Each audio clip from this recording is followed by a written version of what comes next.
فيه أتى بهدى للكون منارا لدجاه يمد سماء سكينتنا ألقا نتباهى بهداه. اور لوگوں یہ قرآن پاک کی جو ترتیب ہے، بات آئی ہے تو کہہ دیتا ہوں، یہ قرآن نہ تیرے پہ نازل ہوا نہ میرے پہ نازل ہوا.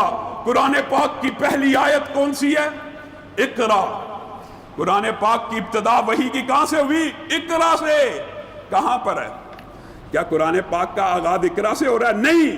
کس جگہ پہ ہے؟ 30ویں پارے کے اندر چلی گئی، آخر میں چلی گئی.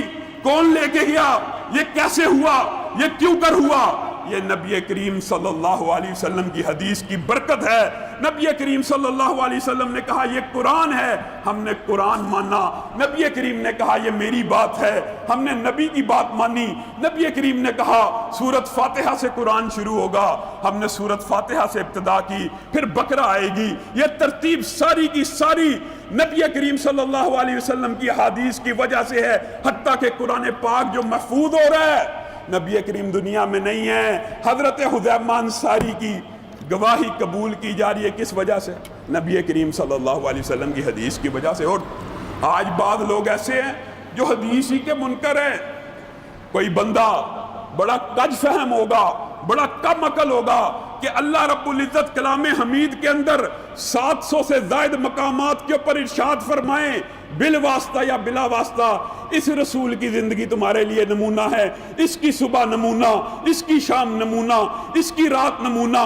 جو چیز یہ دے پکڑ لو، جس چیز سے روکے رک جاؤ. جو اس کی اطاعت کرے اللہ کی اطاعت کرتا ہے، جو اس سے محبت کرتا ہے اللہ سے محبت کرتا ہے. اللہ کہتا چلا جائے کہتا چلا جائے کہتا چلا جائے کہ نبی کریم کی زندگی تمہارے لیے نمونہ. اور تم اور میں، ہم میں سے کوئی فلسفی کوئی منطقی اٹھے وہ نعوذ باللہ کہ نبی کریم کی زندگی محفوظ ہی نہیں. نبی کریم کی زندگی اگر تیرے اور میرے لیے نمونہ اللہ نے لکھی ہے تو یہ قرآن صرف الفاظ کے تحت محفوظ نہیں ہے، معانی اور مطالب کے تحت بھی محفوظ ہے. اللہ رب العزت نے نبی کریم صلی اللہ علیہ وسلم کا ہر پل بھی محفوظ کیا ہوا. کیوں؟ ورنہ آپ کے اور میرے اوپر لازم ہی نہیں.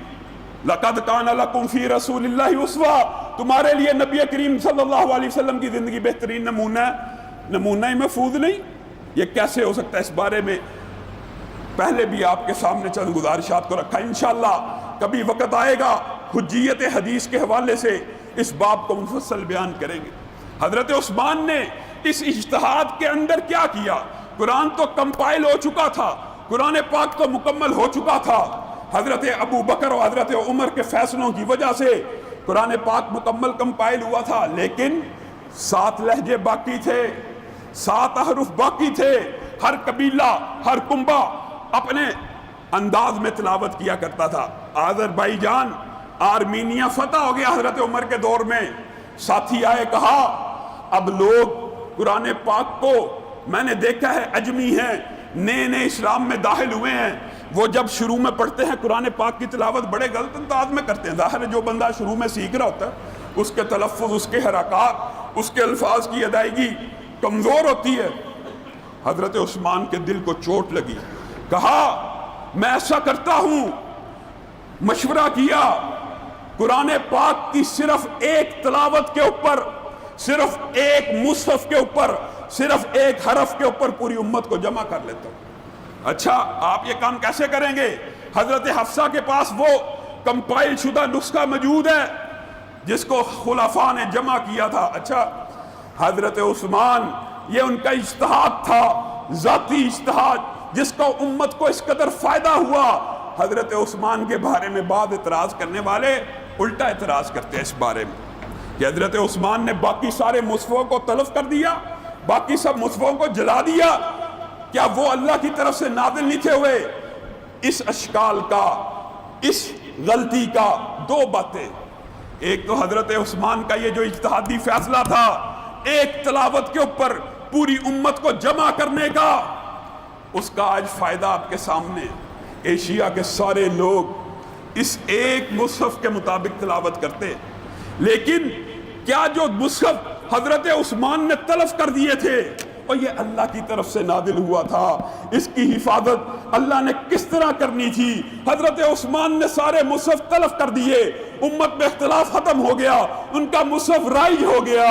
وہ قراتیں قرآن کے تختیوں سے تو مٹ چکی تھی، لیکن حافظ قرآن قاریوں کے سینوں میں زندہ تھی۔ حضرت عثمان چلے گئے، قراء زندہ تھے، انہوں نے دوبارہ ایسے مصحف لکھے، آج بھی اللہ کے فضل و کرم سے 7 کے 7 احرف پوری دنیا میں زندہ زبانوں میں موجود ہیں۔ اور یہ بات شاید آپ کے لیے حیرت ہو، آج بھی دنیا میں 3 طرز تلاوت ہوتے ہیں۔ ایشیا کے لوگ، بر صغیر پاک و ہند کے لوگ، عرب کے اکثر علاقوں کے لوگ، ہماری اور ان کی تلاوت ایک ہے، لیکن افریقہ کے لوگوں کی ہمارے سے تلاوت احرف کے لحاظ سے، لہجے کے لحاظ سے فرق ہے۔ آپ کسی بالعموم لوگ یہ میرے سے سوال بھی کیا کرتے کہ علامہ صاحب ہم کئی قاریوں کو سنتے ہیں، افریقیوں کو یا لیبیا سے اس پار، تو ہم دیکھتے ہیں ان کا لہجہ فرق ہے، وہ کئی جگہ مجہول پڑھتے ہیں، وضوحے پڑھتے ہیں، تتبعہ الراجفی پڑھتے ہیں، ہم یہاں پہ کچھ اور پڑھتے ہیں۔ تو یہ وہ احرف ہیں جن کو اگرچہ حضرت عثمان نے مصحف کے اعتبار سے امت کو ایک تلاوت میں جمع کر لیا تھا، لیکن اللہ کو اپنا کلام ہر حرف میں جو 7 حرف میں نازل ہوا تھا زندہ رکھنا مطلوب و مقصود تھا۔